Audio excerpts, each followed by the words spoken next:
Quel type de portail utilisateur faut-il utiliser? Un portail standard ou alors un portail personnalisé? C'est une question que pas mal de clients EasyVista se posent et dans cette vidéo, je vais vous parler des cas ou alors des contextes dans lesquels il vaut mieux utiliser un portail standard et je vais également vous parler des contextes dans lesquels il vaut mieux utiliser un portail personnalisé, encore appelé portail custom. Alors, avant de pouvoir faire un comparatif entre ces deux types de portails, il faut déjà savoir ce que c'est qu'un portail standard et qu'est-ce que c'est qu'un portail personnalisé. Un portail utilisateur standard, c'est un portail utilisateur dont le modèle est déjà fourni par l'éditeur. Dans notre cas ici, on parle bien évidemment de l'éditeur EasyVista. Et un portail personnalisé, ça va être un portail utilisateur qui est conçu spécifiquement pour les besoins d'un client. Et généralement, ce type de portail-là est conçu via une étroite collaboration entre le client qui récupère les besoins spécifiques de ses utilisateurs et qui va transmettre ces besoins-là à un prestataire qui lui est chargé de concevoir le portail custom. Parlons maintenant des avantages d'un portail standard. Les avantages d'un portail standard, premièrement, ça va être la rapidité de mise en place de ce type de portail-là. Pourquoi? Parce que comme je vous l'ai dit dans la définition, un portail utilisateur standard, c'est un portail dont le modèle est déjà fourni par l'éditeur. Donc, on va vraiment avoir une grosse rapidité de mise en place pour ce type de portail-là. Deuxième chose et deuxième avantage pour les portails utilisateurs standards, c'est que ces types de portails-là vous sont fournis avec un ensemble de fonctionnalités qui sont très souvent requises et très souvent utilisées par les clients, par les utilisateurs finaux, autant pour nous.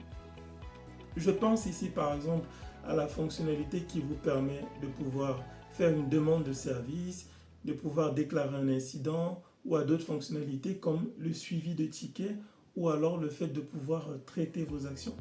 Toutes ces fonctionnalités-là, vous allez les retrouver sur un portail standard. Je pense par exemple ici au Standard Service Workplace, qui est un modèle de portail standard qui est très utilisé par des clients EasyVista. Troisième et dernier avantage, dont j'ai déjà un tout petit peu parlé, c'est qu'un portail utilisateur standard, c'est un portail qui va vous être fourni avec un ensemble de reporting qui vont vous permettre de récupérer et d'afficher un ensemble de données dont vous avez très souvent besoin.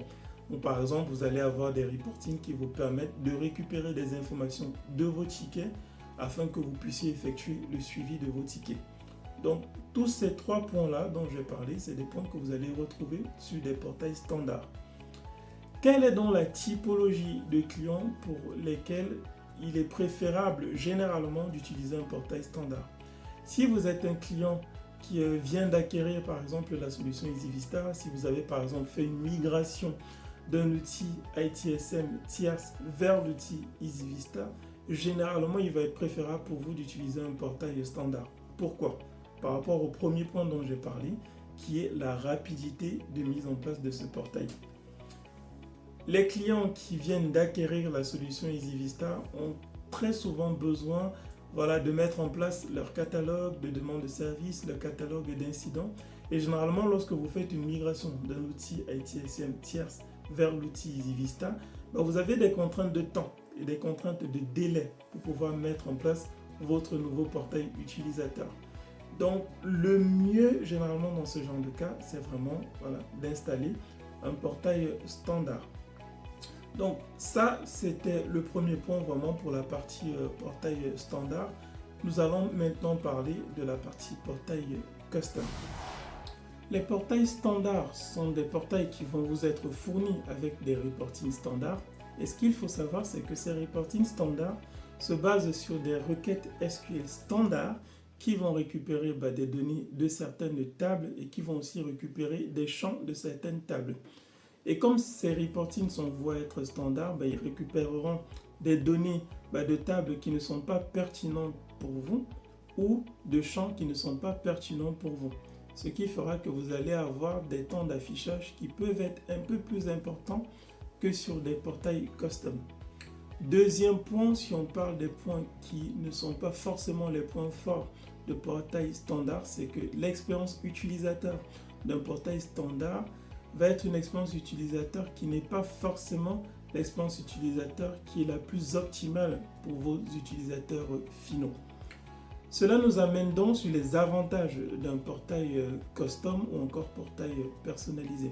Un portail custom, c'est un portail pour lequel vous allez pouvoir penser le design, penser l'expérience utilisateur avec le prestataire qui va concevoir ce portail custom pour vous.